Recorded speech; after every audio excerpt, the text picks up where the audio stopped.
School में darling के साथ साथ सभी स्टूडेंट्स के MP3 ले लिए जाते हैं और इसमें शेंगवान भी शामिल थी और ये जानकर युबी की नींद हराम हो चुकी थी। नेक्स्ट डे शेंगवान जाती है स्कूल तो शेरान उसे अपना MP3 देता है क्योंकि उसे गिल्टी फील हो रहा था क्योंकि शेंगवान का MP3 उसके पास था और वो बहाना बनाकर भी उसे बचा नहीं पाया था।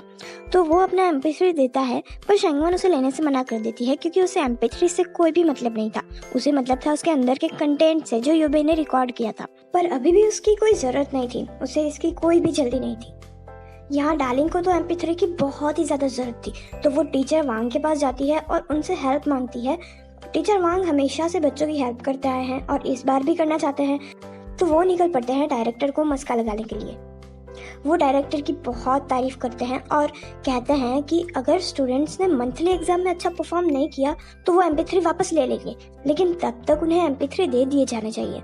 मिस्टर वांग ये सब कहते हैं लेकिन डायरेक्टर मिस्टर वांग को MP3 देती तो नहीं पर कहती है कि वो इस बारे में सोचेगी। इन्हें थोड़ी सी ही सही पर उम्मीद की एक किरण तो नजर आती है। ये बात टीचर वांग क्लास में जाकर बताते हैं। तभी डायरेक्टर शेरान के साथ क्लास में आती है और टीचर वांग से कहती है कि इसने स्टाफ रूम में से MP3 चुराने की कोशिश की है। टीचर वांग ये सुनकर बहुत गुस्सा हो जाते हैं और डायरेक्टर तो इतना गुस्सा हो जाती है कि वो शेरान को बास्केटबॉल टीम से ही निकालने का डिसीजन ले लेती है। टीचर वांग उन्हें ऐसा ना करने के लिए कहते हैं पर वो इस बार तो अपने इस डिसीजन पे अड़ी हुई थी। आज तक स्कूल में किसी भी स्टूडेंट ने चोरी करने की कोशिश नहीं की थी। टीचर वांग भी कुछ नहीं कर पाते। शेंगवान भी शेरान पर बहुत गुस्सा हो जाती है क्योंकि उस MP3 की कीमत शेरान के बास्केटबॉल खेलने की कंपैरिजन में कुछ भी नहीं थी। शेरान शेंगवान से कहता है कि ये सब उसने शेंगवान के लिए ही तो किया है, ये सब उसे नहीं दिख रहा और वो उस पर गुस्सा कर रही है। शेंगवान उससे कहती है कि उसे अब ये बचपन आना बंद कर देना चाहिए। शेरान अब चुपचाप सा रहने लगा था और शेंगवान को भी उसके लिए बहुत बुरा लग रहा था। शेंगवान स्कूल के बाद शेरान के पास जाती है। उसे पता था कि शेरान फुटबॉल कोर्ट में ही बैठा होगा।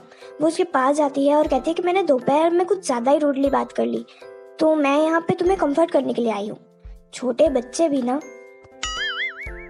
शेरान कहता है कि मुझे बार बार बच्चा बच्चा बोलना बंद करो, तुम मुझे कंफर्ट करने आई हो ना, वो करो। शेंगवान कहती है कि पहले मुझे एक स्कोर करके दिखाओ। शेरान बास्केटबॉल लेता है और खेलने लग जाता है। शेंगवान कहती है कि क्या तुम बास्केटबॉल टीम में वापस जाना चाहते हो और शेरान हाँ कहता है।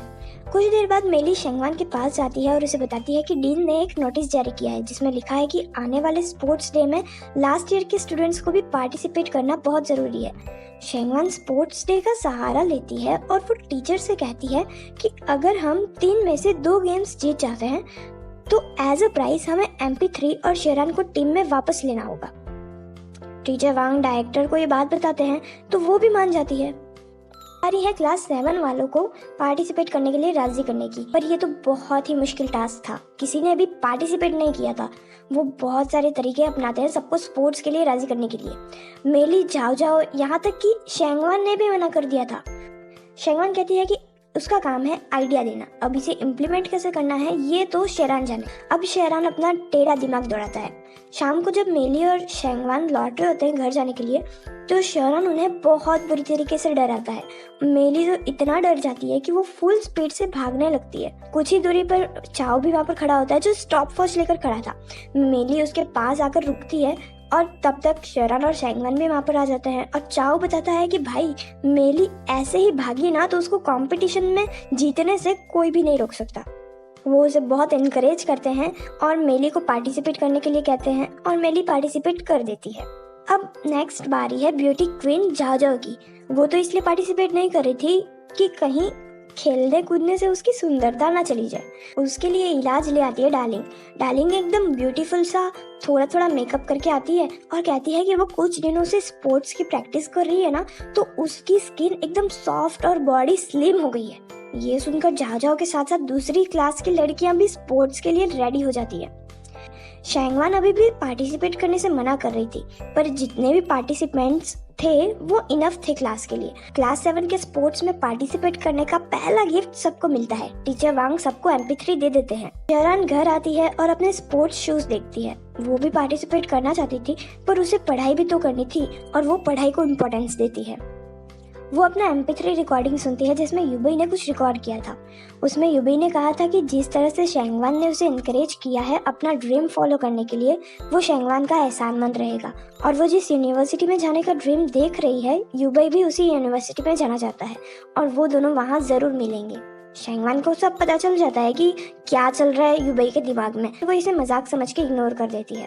नेक्स्ट डे स्कूल में उसे युबई दिखता है और उसके पापा की कंपनी का नाम सुनकर वो उससे कहती है कि उसके पापा ब्लूबर्ड नाम की कंपनी के साथ कभी भी डील ना करें।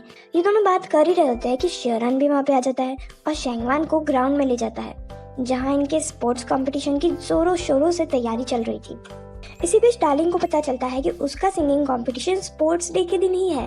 डार्लिंग कहती है कि वो सिंगिंग कंपटीशन में नहीं जाएगी और इस कंपटीशन में पार्टिसिपेट करेगी। शेंगवान को याद आता है कि 10 साल बाद डार्लिंग का यही कंपटीशन वाला सॉन्ग काफ़ी फेमस हो गया था, तो वो उससे कहती है कि तुम सिंगिंग कंपटीशन में जाओ, तुम्हारी जगह पे रनिंग में मैं पार्टिसिपेट कर लूँगी। सबको लगता है कि शेंगवान इतना तेज नहीं भाग पाएगी जितना डार्लिंग भागती है, पर वो सब इसे देखकर चौंक जाता है क्योंकि ये कोई कछुआ नहीं खरगोश निकलती है। और सब लोग शेंगवान की टीम में आने से बहुत खुश हो जाते हैं, लेकिन इनकी खुशी ज़्यादा देर तक टिक नहीं पाती क्योंकि टीचर वांग क्लास को कहता है कि वो इस कंपटीशन में पार्टिसिपेट नहीं कर पाएंगे क्योंकि उनके मार्क्स अच्छे नहीं आ रहे। शेंगवान मिस्टर वांग से अकेले में बात करती है और कहती है कि अगर वो उसकी क्लास को कंपटीशन में पार्टिसिपेट करने देंगे तो उसकी क्लास ही विनर बनेगी, और तो और उसकी क्लास के मार्क्स भी इस मंथली एग्जाम में काफ़ी अच्छे आएंगे, और अगर ऐसा नहीं हुआ तो शेंगवान क्लास 2 में कभी भी नहीं जाएगी। टीचर वांग इस बात को मान जाते हैं और ये बात शेरन भी चुपचाप से सुन लेता है और वो पूरी क्लास से कहता है कि उन्हें जी जान से इस कंपटीशन की तैयारी करनी है और साथ ही पढ़ाई भी करनी है।